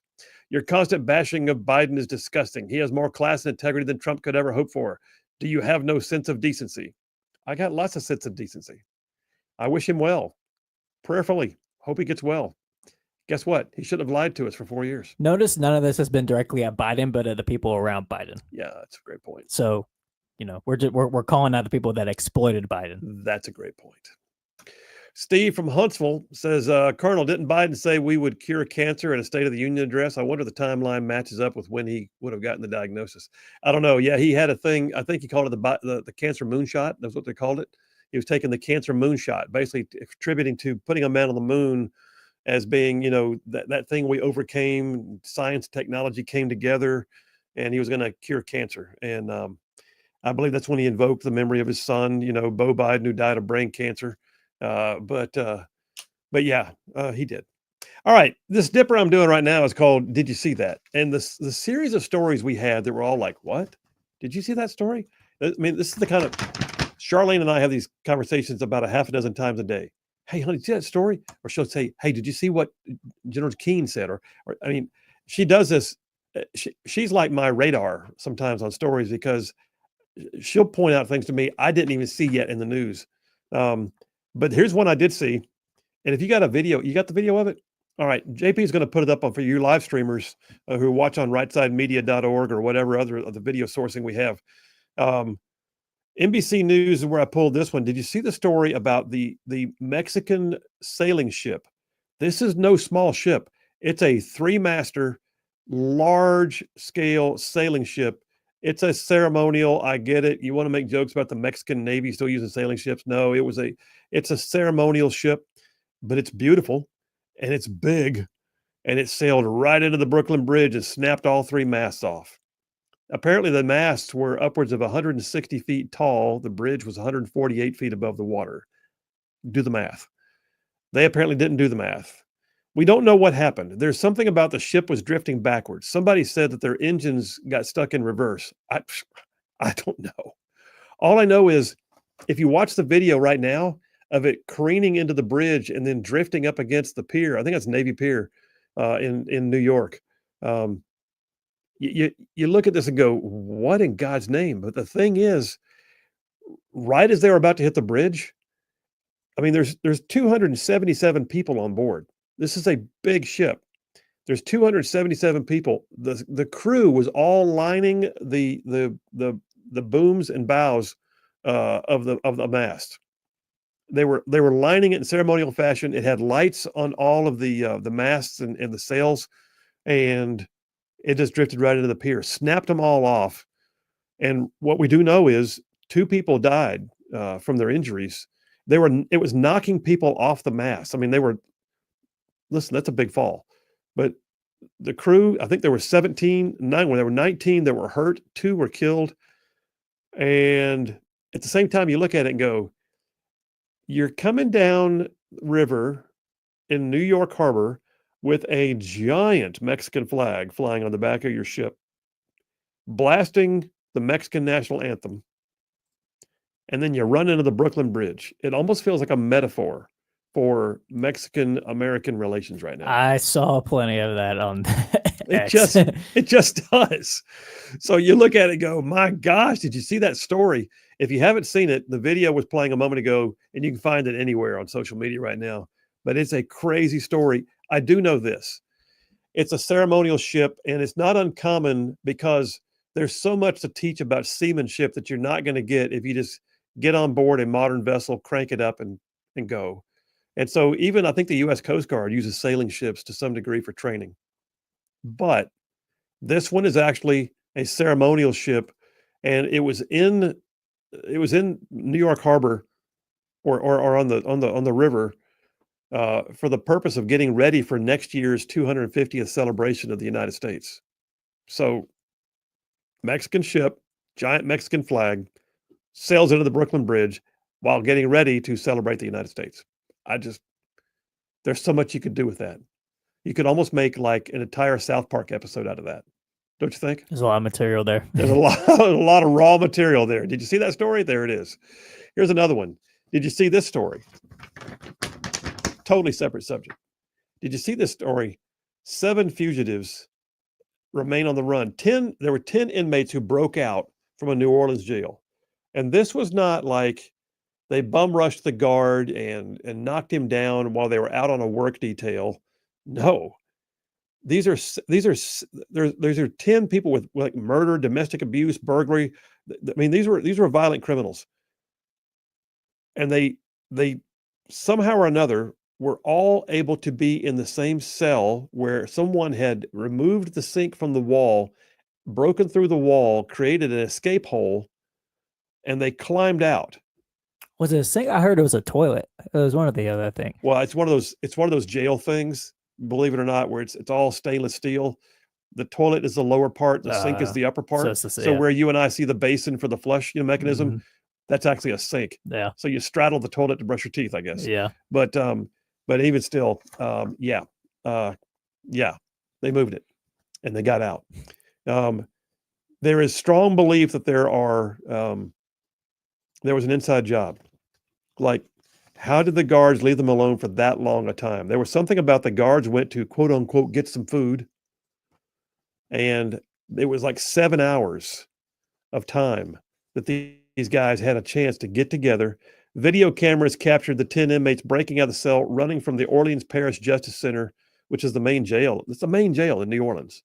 This is the main jail in New Orleans.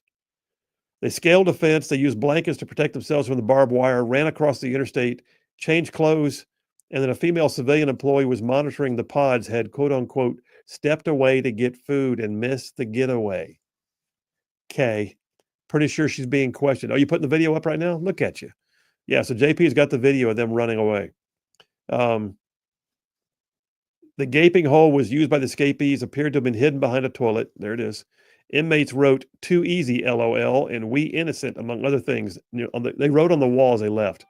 I mean, this was not only well planned out, they were having a big time doing it. I'm sorry, that part's kind of funny. When you write on the wall, "Too easy, LOL," and then you crawl out and escape. What the heck, man? 7 of them, 3 of them were caught right away. 7 of them were still on the run. The security issues that we're finding out now, though, is the jail has faulty cell doors, low staffing, like it's only 60% staffing. 4 supervised, 36 staff members were monitoring 1,400 inmates. Good Lord. And so, 7 of them still on the run, have yet to be caught. Did you see that story? That's crazy. All right. How about this one? This doesn't usually happen. Let's talk politics for a minute. I hold here in my calloused former paratrooper hands a story from Fox News over the weekend. So Friday afternoon, if you were listening, I hope you were. If you were listening, there was the story that the Republican members of the Freedom Caucus had blocked Trump's big, beautiful bill. If you remember, the big, beautiful bill is it's the reconciliation bill. It takes basically most of the Trump agenda, things like bolstering defense, bolstering border security, dealing with fraud, waste, and abuse in places like Medicaid and others. And then it actually has a debt ceiling increase, which I'm really not a fan of, but it has all this merged into one bill. And by doing it like this, it goes into what's called a reconciliation process, which allows them to go for a 51 vote simple majority, which we've got in the Senate, and a simple majority in the House, which we've got.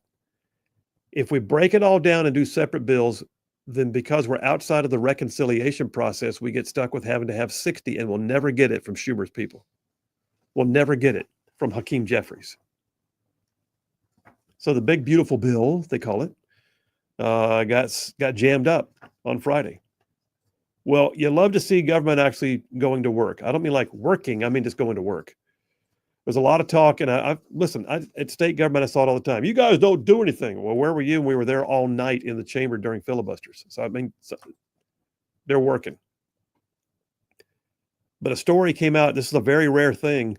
Lawmakers on the House Budget Committee were summoned back into Washington, D.C. for a 10 p.m., that's 10 o'clock at night, a 10 p.m. meeting to vote again on the bill, and it passed the panel in a nearly party line vote, 17-16.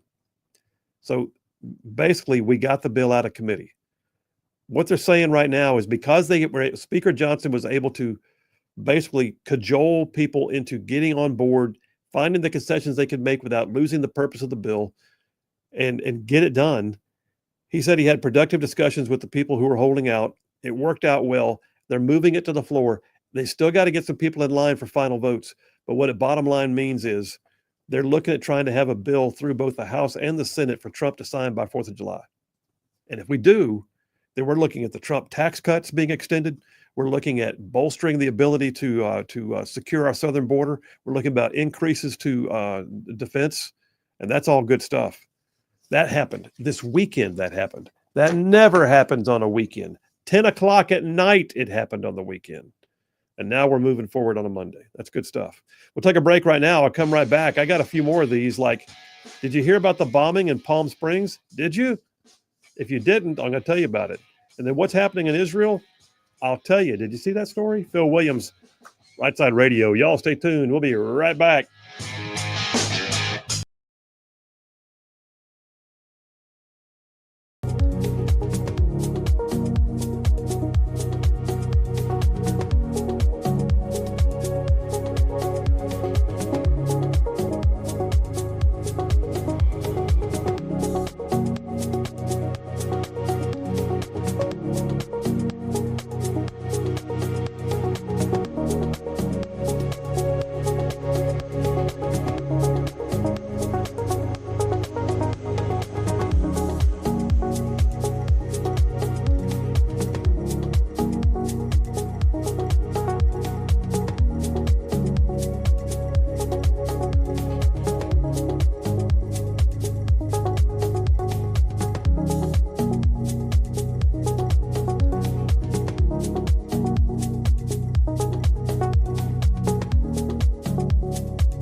And we are back. Phil Williams, Rightside Radio, solid conservative and just plain right. Just saving the world one soundbite at a time. A couple of quick text messages. John from Huntsville says, Phil, I think maybe the Mexicans on the boat were still celebrating Cinco de Mayo and had a few too many margaritas. It's very possible. More to come. Chris from Gadsden checking in says, I think the ship was drifting backwards when it hit the bridge. It was actually, and there was some speculation that maybe their engines were stuck in reverse, which you look at it and go, how's that happen? Then again, maybe they had the few margaritas. Brian S. from Huntsville says, regarding yellow dogs, it's interesting to talk about the integrity of a man who had to drop out of a presidential race for plagiarizing his speeches. That's a good point. Just because someone is sick doesn't mean you lie about them and try to make them better than they actually are. Lying is always wrong. And Joe Biden, while I wish him well, does not have integrity. Spoken like you nailed it, Brian S. from Huntsville. I got another story here. Did you see the thing about the bombing in Palm Springs? You see that? I actually don't know much about that.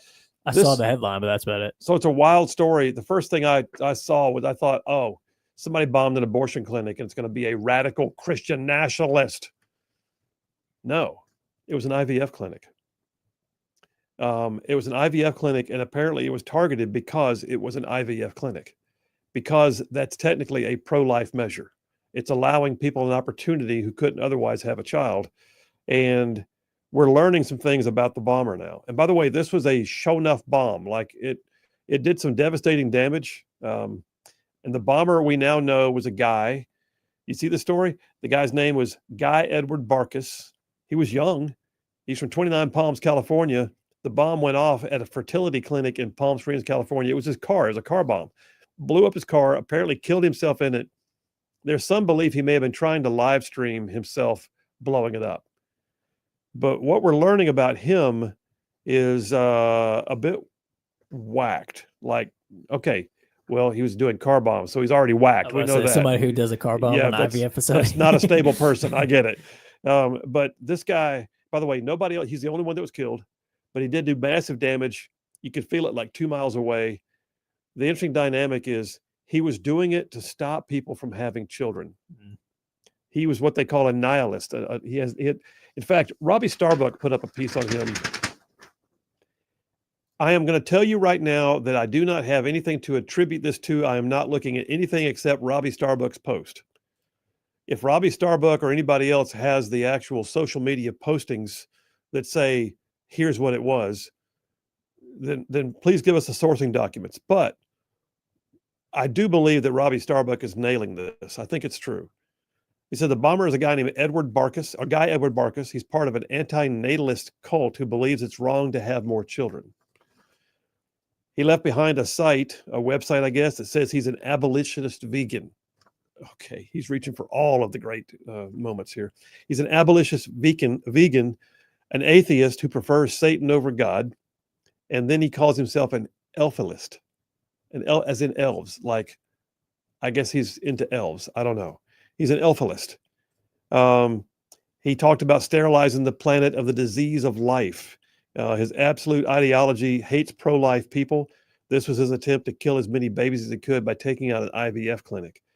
But God had other plans, said Robbie Starbuck. I agree with that. Despite the bombing being felt over a mile away, all the embryos at the facility survived, and Barkus was killed. And at one point, he said in his own manifesto, I'm very against IVF. It's extremely wrong. These are people who are having kids after they've sat there and thought about it. So how much more stupid can it get, he said. Wow. And this guy had a driver's license. Just saying. There's a spiritual battle going on. There's absolutely a spiritual battle. Yeah, good point. The war in the heavenlies manifesting itself in the life of Guy Edward Barkus. But did you see that story? I mean, so if this had been a normal weekend, a Mexican ship sailing on the Brooklyn Bridge would have been the standalone single story. It wasn't. If this had been a normal news weekend, the idea that the Republicans came in at 10 o'clock at night, got themselves in order, and voted to pass the big, beautiful bill for Trump's agenda would have been a major story. It flew under the radar almost. If this had been a normal weekend, the fact that a IVF clinic was bombed by a Satanist would have been the lead story. It was being buried by other stories. I mean, we had all the stuff about Biden's prostate cancer hit over the weekend. We had all the stuff about the the Robert Hur interview audios coming out now, where you can hear Biden struggling to even remember what day it was. And then, oh, by the way, big happenings in Israel. We'll come back. I'll tell you a couple more things on the did you see that? Because it's like when you're talking to people later on and they're just talking about the one or two stories they know, you're going to know a half dozen or more. Phil Williams, Rightside Radio. We'll be right back.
Hey, all you right side ruffians out there, you are listening to Right Side Radio, solid conservative, just plain right.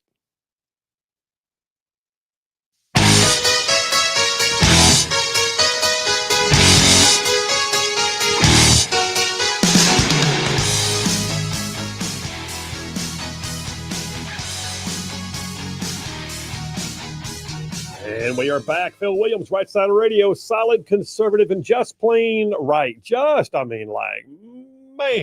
covering down on some major ground across the southeast U.S. of A. Y'all, I'm talking about this show. Whew, I mean to say, goes from Huntsville back over to Chattanooga, from Tuscaloosa back over to Gadsden, all the way down to that lovely little village on the plains we call Auburn, straight across the border from there to what we now get to call, once again, Fort Benning. Fort Benning, well, that's a lot of air. Oh, and even big old patches of North Georgia and Mississippi thrown in just for good measure. And that, by the way, is just the radio. Just the radio.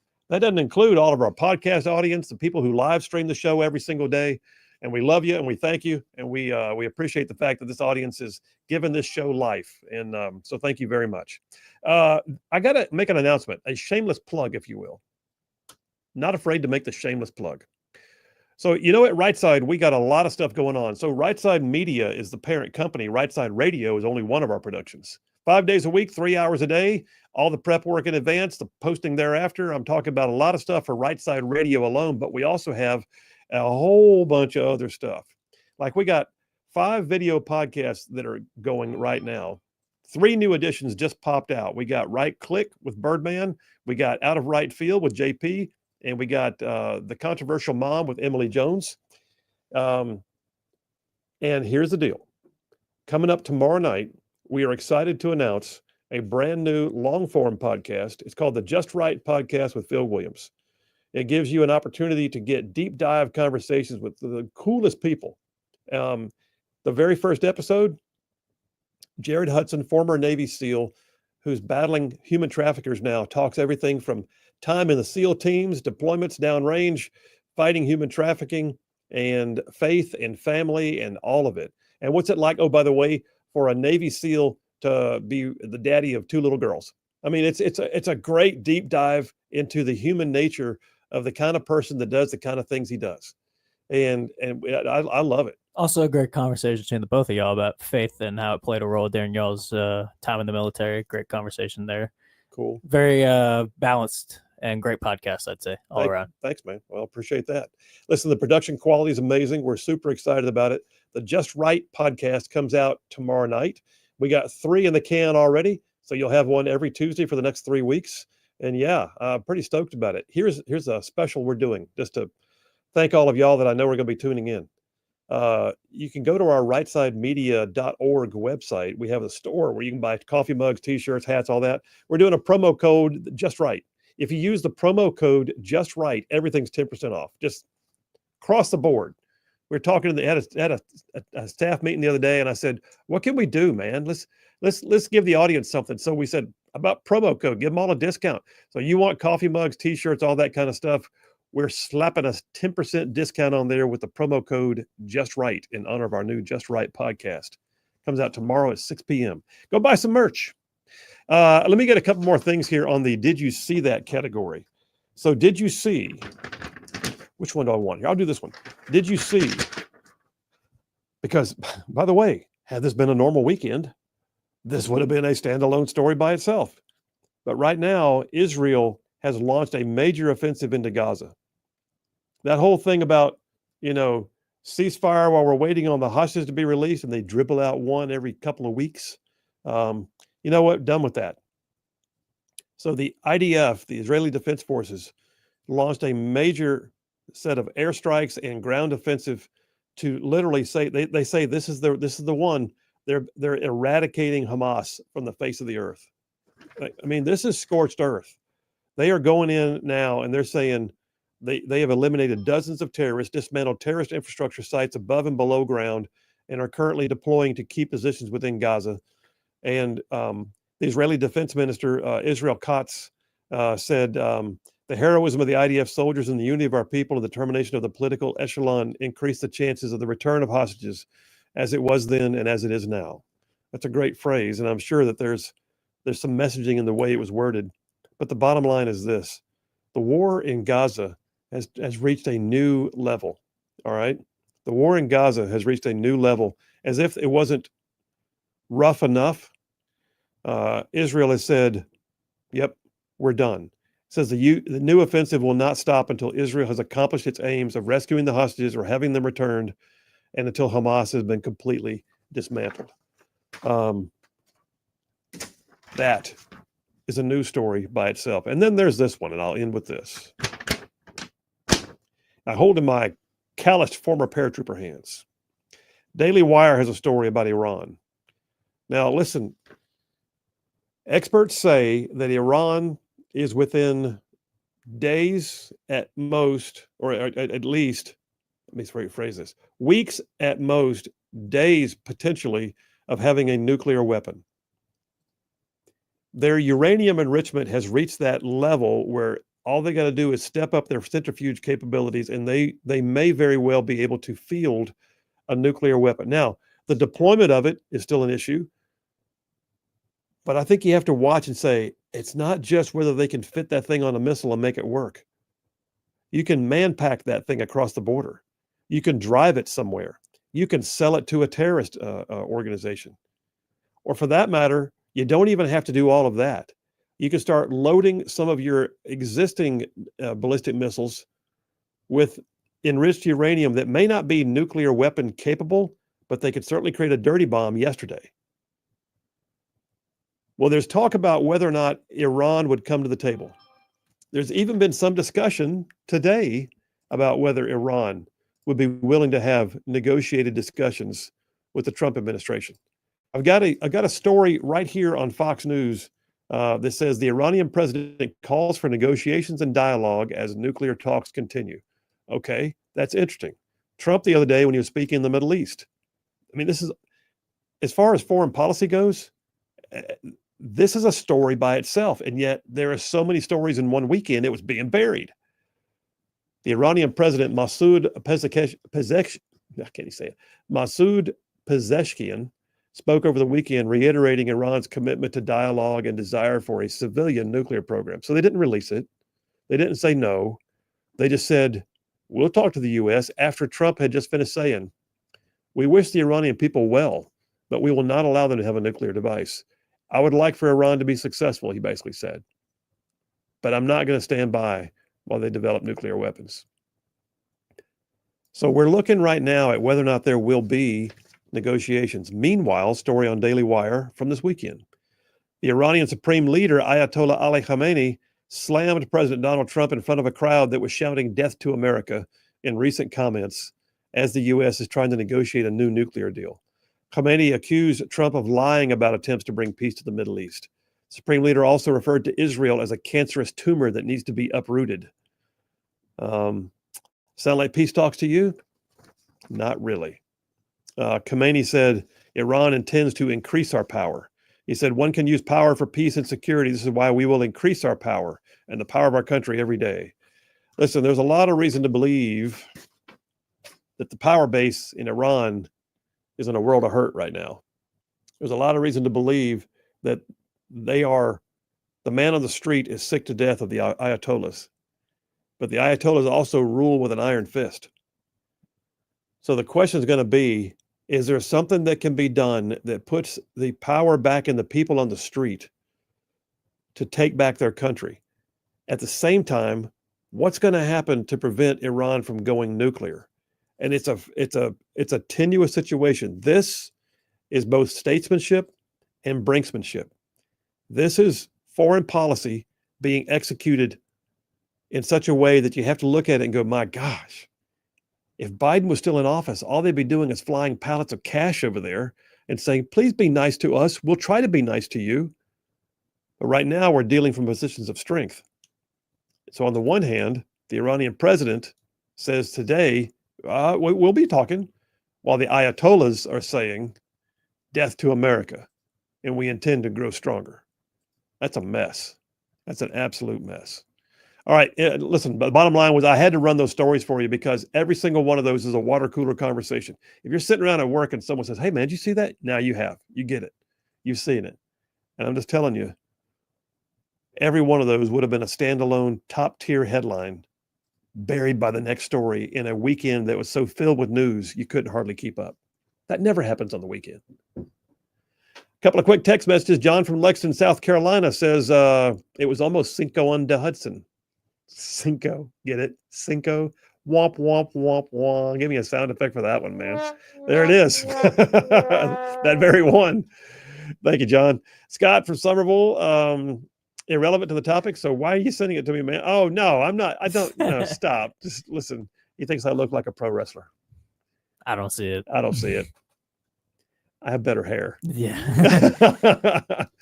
Jeff from Indiana says, Phil, I heard one report that he had burned his family home down. The guy. Oh, really? I've not heard that, Jeff.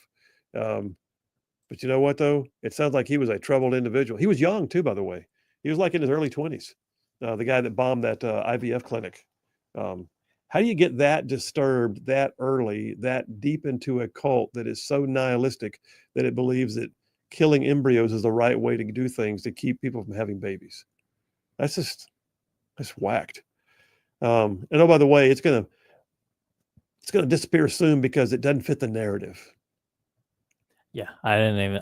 Like I said, if it was against an abortion clinic, Oh my it would gosh. be white nationalism, Oh, white yeah. Christian nationalism. Oh yeah, easily. But this story is, just, like I said, I haven't heard much about it except the headline. Oh, he's against pro-lifers? Oh, never mind. Mm-hmm. Don't make eye contact. Look the other way. Not convenient. Not convenient. All right. Listen, one story I didn't get into that I will just touch on real quick is Bruce Springsteen. What's up with Bruce Springsteen? I used to like Bruce Springsteen. I don't listen to his stuff. There's very few of these opinionated Hollywood and music elites that I will just like not listen to anymore. I don't want to see anything Robert De Niro anymore, and I don't want to see anything Bruce Springsteen anymore. It's such a shame because Robert De Niro is such a great actor. I know. I'll watch some of his old stuff before he was like he is now, but not the new stuff, I guess.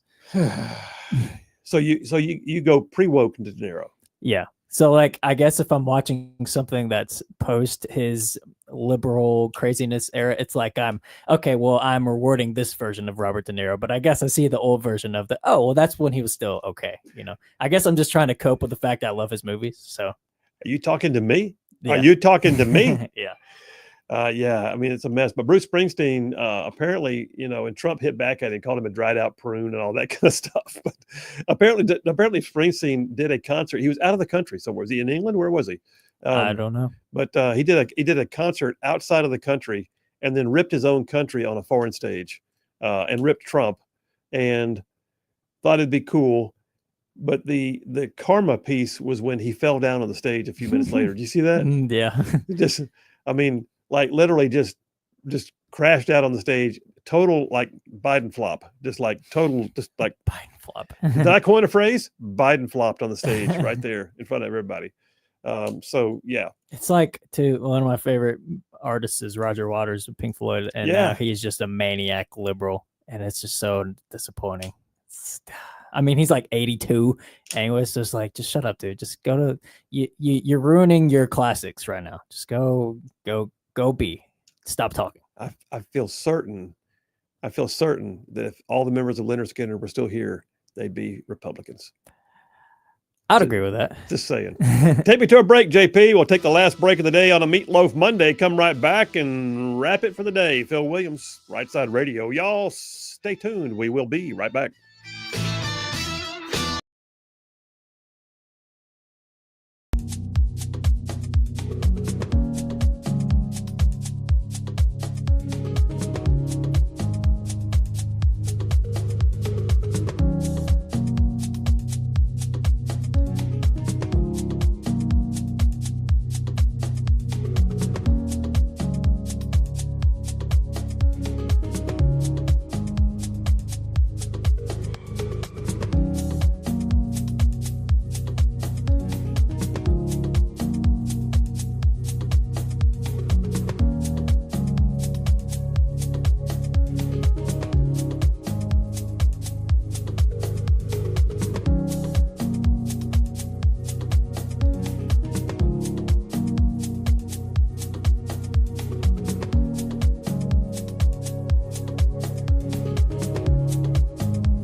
And we are back. Phil Williams, Rightside Radio. Solid conservative and just plain right. Just making common sense like a superpower.